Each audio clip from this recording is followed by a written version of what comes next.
Alright, so Joe Jorgensen wrote this a little bit ago, and I'm sure you've all seen it, and there's been quite a bit of drama over it. And just recently, actually, the Libertarian Party on Facebook posted this same quote, that it's not enough to be passively not racist, we must be actively anti-racist.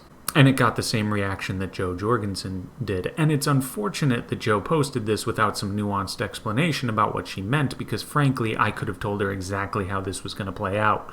People are going to correctly point out that this type of rhetoric is taken directly from the Marxist critical theorist SJW handbook. Not only that this is far too vague of a statement, which again is a tactic taken from the leftist handbook as well.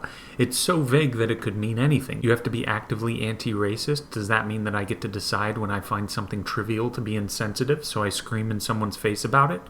That's what the leftists mean when they say it. Does it mean if I'm not always bringing the topic of social justice up, then I'm not doing my part? Does it mean that I need to get offended by every fabricated microaggression? Does it mean that I should be conscripted into some narrative, even though I may not feel that it's appropriate? I don't know what Jorgensen means here, but I do know what the leftists mean when they espouse this exact same rhetoric. They mean what I just said. You need to be critical of everything at all times. View every interaction between people as somehow mired in racism. Repeatedly self-flagellate for your participation and privilege of our racially rigged society. This is a big part of being a supporter of critical theory. You need to be critical of yourself and those around you at all times. And you can never escape it either, regardless of what you say, do, or how you behave, or how you live your life. Now, to be fair, she did clarify some things in another post, but this needed to be in the first post. She needed to have said this and then explained what she meant immediately. And also, she might want to stop using the hashtag and the emoji that, again, Marxists are using left and right.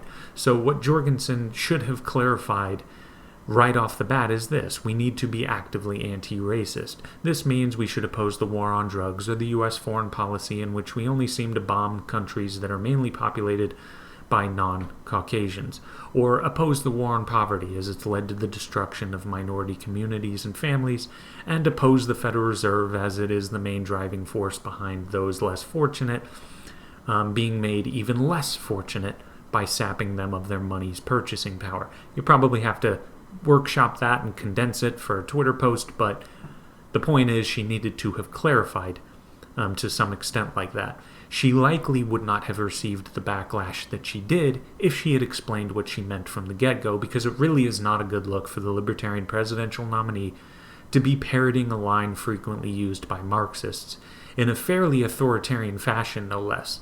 Because what they really mean is you should behave, or you must behave, as we tell you to, otherwise you deserve our wrath and our punishment. Whereas a libertarian, I would think, if they want to be consistent with libertarian principles, would be saying behave and believe however and whatever you wish, and from your actions I'll make my own decision on how I interact with you, or if I want to even interact with you at all. If you're a shop owner and you refuse to do business with a person because of their ethnicity, I want to know you feel and act that way, because in response, I will not be a patron at your shop. Good luck. So, this just shows something a bit unnerving, as I said. I could have told Joe Jorgensen exactly how this was going to go down. It seems to tell me that she's a bit tone deaf and a bit out of touch right now.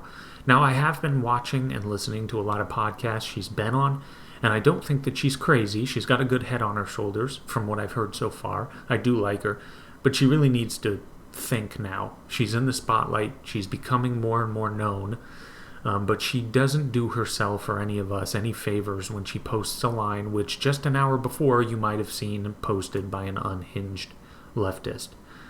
But that is all for now. Hopefully she realizes her mistake. Who knows? We'll wait and see.